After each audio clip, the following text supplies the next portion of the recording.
Hi everyone, I'm Linda Reimer, one of the librarians at the Southeast DeMenne County Library. Welcome to Library Connections, our weekly readers, viewers, and listeners advisory video cast. Enjoy! Library Connections number 7, hosted by SSCL librarian Linda Reimer. This video cast is being recorded on Thursday, June 18th, 2020.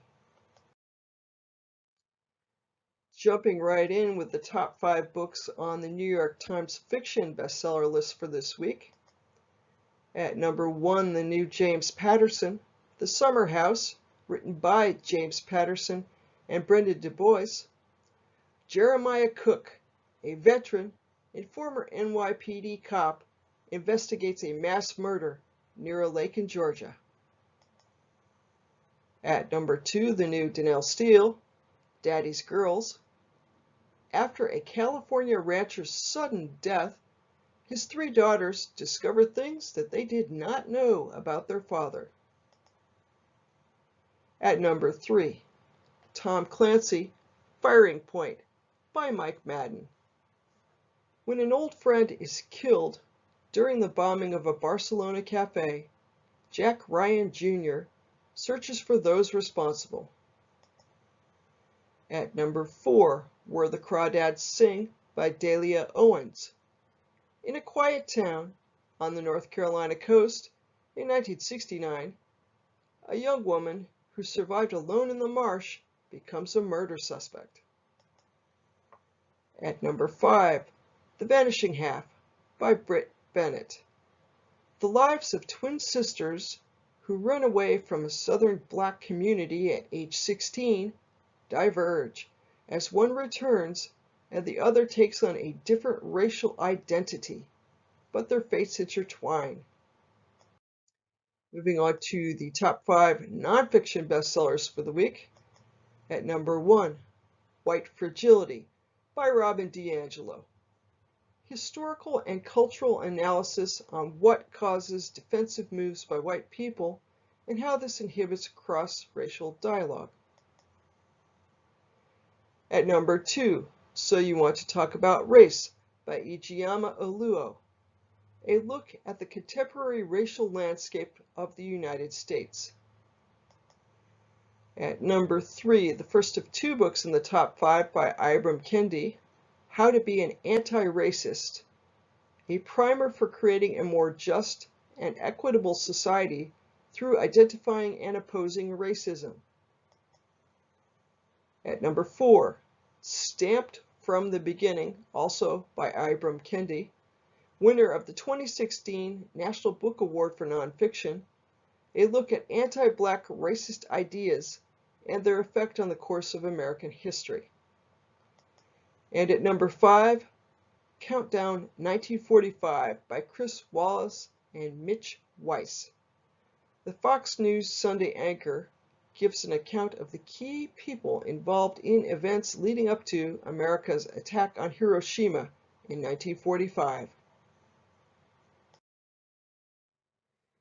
Moving on to our critically acclaimed books of the week. The first one is A Burning, a novel by Megan Mujar. Set in modern-day India, The Burning tells the tale of 3 people influenced by the actions of one. A great analogy for the story is of one person throwing a stone into a lake and the ripples spreading out and impacting the lives of others. In this case, the person who throws the proverbial stone is Jivan, a poor girl who is determined to succeed in life, but whose thoughtless comment on Facebook comes back to haunt her as she becomes a suspect in a terrorist bombing. Jivan's actions also influence, in turn, P.T. Sir, a gym teacher involved in politics, and Lovely, an immigrant who can provide Jivan with an alibi for the bombing, but at great personal cost. The trio's lives intertwine with each other, and although major social themes are touched upon, the author focuses her main attention on the lives of the 3 main characters and how those lives are transformed by the power of social media being the stone that is thrown into the lake. Definitely worth a read. Moving on to our second critically acclaimed book of the week. This one's called Real Men Knit, written by Kwanda Jackson, and of course this one's fiction. Jesse Strong confronts life-changing events in this novel. His adoptive mother, to whom he is devoted, suddenly dies, leaving her beloved knitting shop to her sons. Jesse wants to honor his mother and keep the shop open, while his brothers want to sell the store and simply start a new chapter in their lives. To keep the shop open, Jesse has to learn about the knitting trade, as knitting is not his strongest suit. So he recruits his mother's part-time shop clerk, Carrie Fuller, to help him. Subsequently, Jesse discovers that Carrie has had a crush on him for years, but with his reputation of being a ladies' man, she thinks that a forever after relationship with him is just plain impossible. As Carrie and Jesse continue to work together to keep the knitting shop open, the more determined Jesse becomes to show Carrie two things. Number one, he is her forever man. And number two, yes indeed, real men can knit. Moving on to our streaming recommendations for this week. The first one is a comedy. It's called Booksmart. It's available through Prime Video. Booksmart is a fun coming-of-age movie. It features Amy and Molly, who are serious and high-achieving high school seniors. And as their high school graduation approaches, they realize that they've never had any fun. They've been all study and no party. So they set out to right this wrong before they graduate and go off to different colleges. If you like American Graffiti, you'll like this movie because it's in the same vein. It's just a modern American Graffiti with two fun female protagonists. Our second streaming recommendation for this week is the film Lady Bird, which is now available through Netflix. Lady Bird opens in Sacramento, California in 2002. It follows a quirky young woman named Christine McPherson, who prefers to be called, you guessed it, Lady Bird. Through the movie, we watch Lady Bird as she travels through her senior year. She discovers coming of age is not easy, and it's a lesson that Lady Bird learns well as she deals with her classmates, falls in love, and clashes repeatedly with her mother over a number of things, including her plans to attend a pricey and high-class East Coast college. Dramedy ensues. Streaming recommendation number 3 is on PBS. It's the 5th season of the series Grantchester, the cozy mystery series. Season 5 opens in 1957 with Will, the new minister of Grantchester and successor to Sidney Chambers, preaching to a packed church. Life goes on in Grantchester. Inspector Keating has almost come to terms with his wife Kathy having a job. Vicarage housekeeper Mrs. C is enjoying both her job and her marriage, and even Leonard has found a spot of happiness in secret with Daniel. But of course, this being Grantchester, murders are afoot. Season 5 features a murder at the movies and at a drug trial, some notable tomfoolery courtesy of a local college student, and much more, all courtesy of the cozy village of Grantchester. And moving along to our Blast from the Past suggestion for this week, or suggestions plural, since this is actually 3 movies, I'm going to recommend the Lord of the Rings trilogy, which is now available through Prime Video. So if you've got a lot of time on your hands this weekend, you can now have a Lord of the Rings marathon. You can watch the entire trilogy, joining Frodo, Sam, Gandalf, Strider, better known as Aragorn, Legolas, and the other members of the Fellowship as they meet in Rivendell, journey towards Mordor, fight large battles and smaller ones, encounter orcs, trolls, large spiders, ring race, and more as they work incredibly hard to destroy that ring. It's a great epic trilogy, and time to watch it again. Moving along to our audiobook recommendations of the week. This week I've got two. First one is called Actress, written and read by Anne Enright. And in narrating her new novel, Actress, Enright makes it clear that she knows just how to deliver lines, translating them from the page to speech so that the characters come vividly alive. Actress tells the tale of two strong women, a mother-daughter duo. The mother is Catherine Odell, a beautiful and temperamental actress, and the daughter is Nora Odell, a woman with a family and a writing career, who as an adult remembers the complexities, the joys, and the sorrows of growing up with a famous mother. Moving along to our second audiobook recommendation of the week. This one's called The Astonishing Life of August March, written by Aaron Jackson and read by Joel Frumpkin. Narrator Joel Frumpkin jumps right into the story of August March and brings his world to life.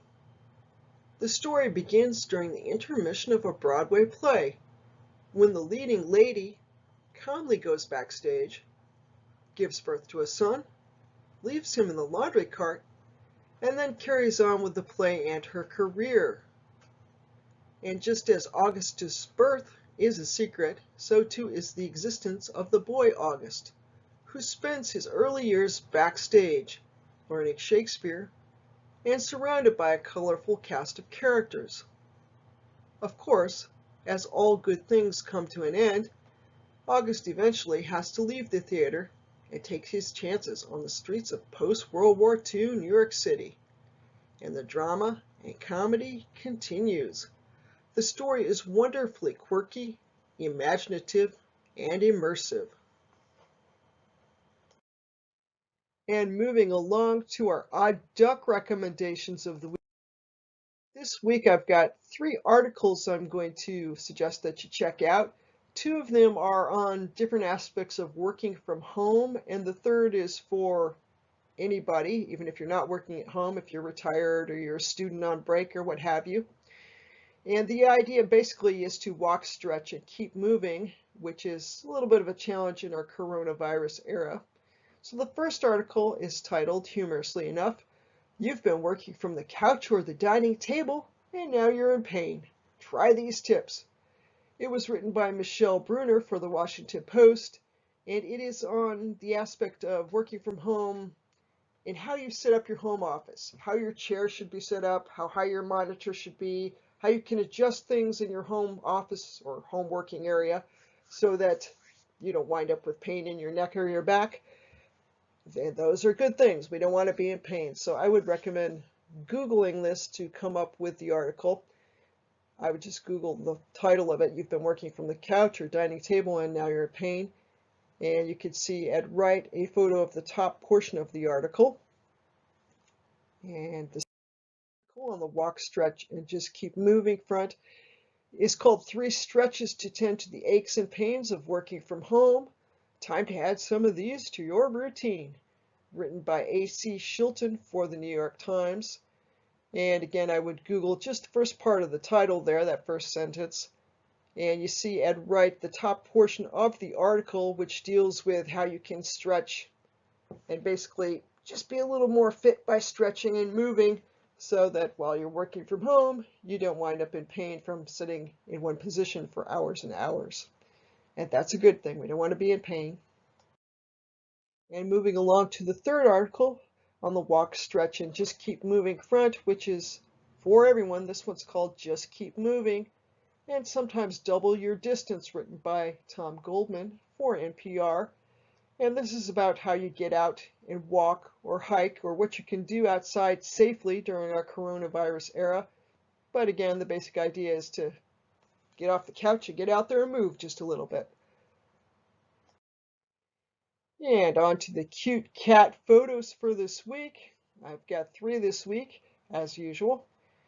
Going from left to right, we see Jules and Winston sitting in the front room window.